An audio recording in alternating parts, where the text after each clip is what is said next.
আসসালামু আলাইকুম রহমতুল্লাহি আবরাকাত। সম্মানিত দর্শক শ্রোতা ভাই এবং বোনেরা, আশা করি আপনারা সবাই সহি সালামতে আছেন। আমি এখন আপনাদের সামনে মধ্যপ্রাচ্যের যুদ্ধের সর্বশেষ অবস্থা নিয়ে একটু কথা বলতে চাই।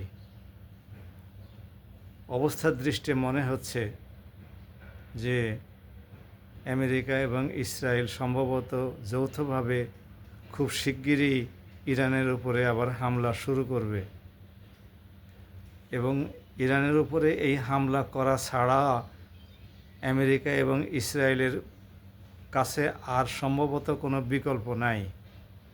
কারণ ইতিমধ্যে ইরান হরমুজ প্রণালী নিয়ে একটি নতুন আইন প্রণয়নের সিদ্ধান্ত গ্রহণ করেছে এবং এই আইন সংসদে পাশ করা হবে। সে আইনের ধারাগুলো সম্পর্কে যা ইতিমধ্যে জানা গেছে বিভিন্ন গণমাধ্যমে, তার মর্মার্থ হলো এরকম যে ইসরায়েল চিরদিনের জন্য হরমুজ প্রণালী থেকে নিষিদ্ধ ঘোষিত হবে। আমেরিকা এবং আমেরিকার মিত্র দেশগুলোকে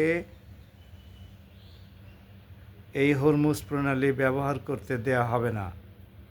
তবে যদি এরা ব্যবহার করতে চায় তাহলে ইরান কর্তৃক নির্ধারিত নির্দিষ্ট হারে টোল দিয়ে তারপরে ব্যবহার করতে হবে। ইরানের যে সমস্ত মিত্র দেশ আছে, আমেরিকার যে সমস্ত মিত্র দেশ আছে তাদেরকেও ইরান নির্ধারিত হারে টোল দিয়ে এই হরমুজ প্রণালী ব্যবহার করতে হবে। আপনারা বলুন এখন যে আমেরিকা এবং ইসরায়েলের জন্যে যদি এই হরমুজ প্রণালী বন্ধ হয়ে যায় তাহলে তাদের কাছে ইরানের উপরে হামলা করা ছাড়া আর কি বিকল্প থাকতে পারে? ইসরায়েল তো যে কোনো মূল্যে সে বাঁচুক আর মরুক ইরানের কাছ থেকে হরমুজ প্রণালী উদ্ধার করার জন্য আপ্রাণ চেষ্টা করবে।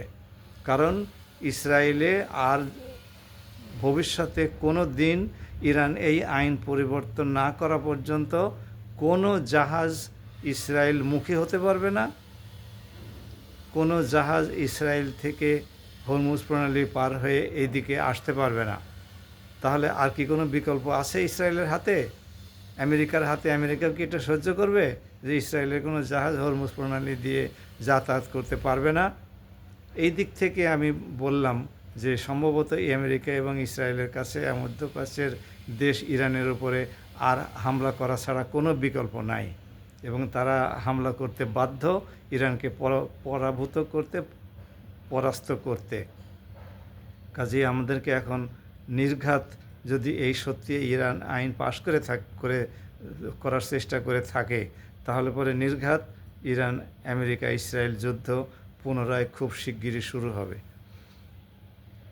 আসুন আমরা এখন চিন্তা করি, আমাদের বাংলাদেশ সরকার ভাবুক, বিরোধী দলগুলো ভাবুক, তারা সংসদে কি কৌশল নেয় ইরানের উপরে হামলা হলে যে পরিস্থিতির সৃষ্টি হবে সেই পরিস্থিতি সামলানোর জন্যে। সেই সাথে আরেকটা কথা বলে রাখি, সেটা হলো সংযুক্ত আরব আমিরাত ইরানের সাথে যেভাবে ব্যবহার অতীতে করেছে, গত 40 দিনের যুদ্ধে ইরানের উপরে সরাসরি সে ফ্রান্সের তৈরি মিরেজ যুদ্ধ বিমান দিয়ে হামলা করেছে, তাতে সম্ভবত সংযুক্ত আরব আমিরাতকে এইবার ইরানের উপরে হামলা হলে ইরান তছনছ করে দেবে।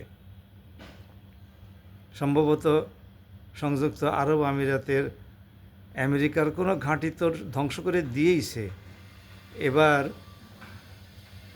আরব আমিরাতের কোনো শহর, বেসামরিক স্থাপনা, ব্যবসা বাণিজ্য কেন্দ্র, তেল শোধনাগার, বিমানবন্দর, সরকারি ভবন, রাজপ্রাসাদ কোনোটাই অক্ষত থাকবে বলে আমার কাছে আর মনে হয় না।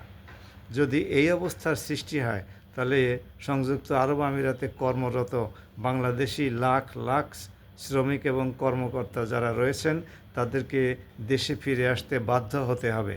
কারণ অবস্থার এমন অবনতি ঘটানো হবে এবার ইরান কর্তৃক যে তারা সেখানে অবস্থান করতে পারবে না। বাংলাদেশ সরকারও তাদেরকে ফিরিয়ে আনতে বাধ্য হবে।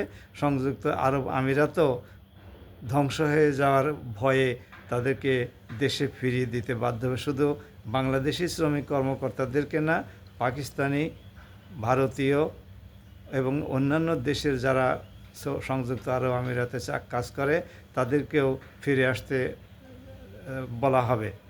সুতরাং বাংলাদেশ সরকারের এই মুহূর্তে একটি পরিকল্পনা গ্রহণ করা উচিত কি হবে। আমার আশঙ্কা যে অবিলম্বে ইরানের উপরে আরব আমিরাত তো আক্রমণে যোগ দিবে, আমেরিকা ইসরায়েল তো আসবেই। এছাড়া তাদের হাতে আর কোনো বিকল্প আছে বলে আমার কাছে মনে হয় না। বাংলাদেশ ভালো থাকুক, বাংলাদেশ সরকার এ ব্যাপারে সচেতন হোক এবং আর মধ্যপ্রাচ্যে কোনো যুদ্ধ ছড়িয়ে না পড়ুক, এই প্রত্যাশায় আজকের ভিডিওটি আমি এখানে শেষ করছি। সবাই ভালো থাকুন এবং প্রস্তুতি নিন মানসিকভাবে। যুদ্ধ যদি শুরু হয়ে যায় তাহলে আমাদের জীবন আচার কেমন হবে এবং জীবনযাপন বা কীভাবে স্বাচ্ছন্দ্যময় থাকবে। সবাই ভালো থাকুন। আসসালামু আলাইকুম।